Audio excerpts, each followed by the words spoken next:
সবার আগে দেশ, এই নীতিতে চলবে বাংলাদেশ।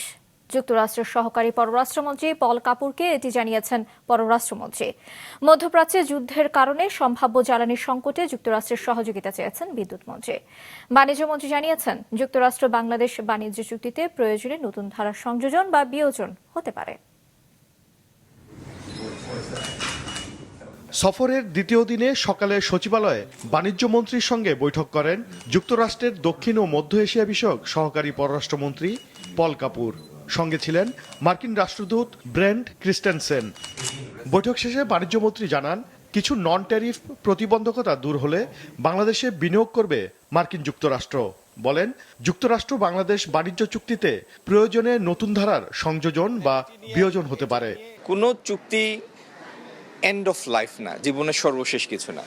প্রত্যেকটা চুক্তিতে সেলফ কেয়ারিংয়ের জন্য তার নিজস্ব কিছু ধারা থাকে, এবং সেখানে তো এরকম যদি কোনোদিন আমাদের কাছে কিছু প্রতীয়মান হয় যে এই ধারাটার সংযোজন, বিয়োজন, পরিবর্তন দরকার, সেখানে ফার্দার নেগোসিয়েশনের স্কোপ তো সবসময় রয়েছে।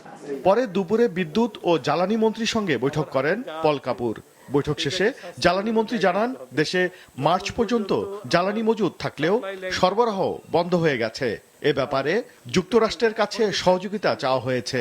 আমাদেরকে সাপোর্টের জন্য আমরা রিকোয়েস্ট করেছি, তারা বলছে তারা এটা কথা বলে আমাদের জানাবে।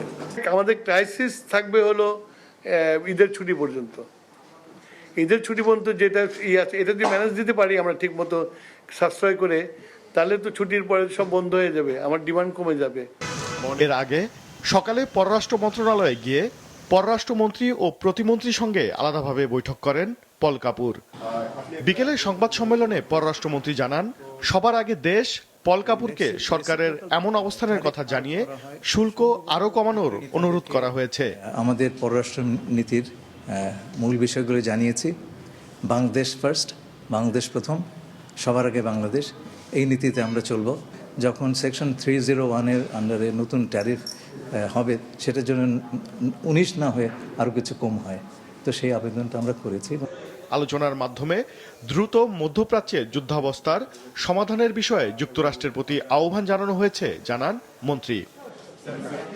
ওবায়দুল কবির, মাছরাঙা সংবাদ, ঢাকা।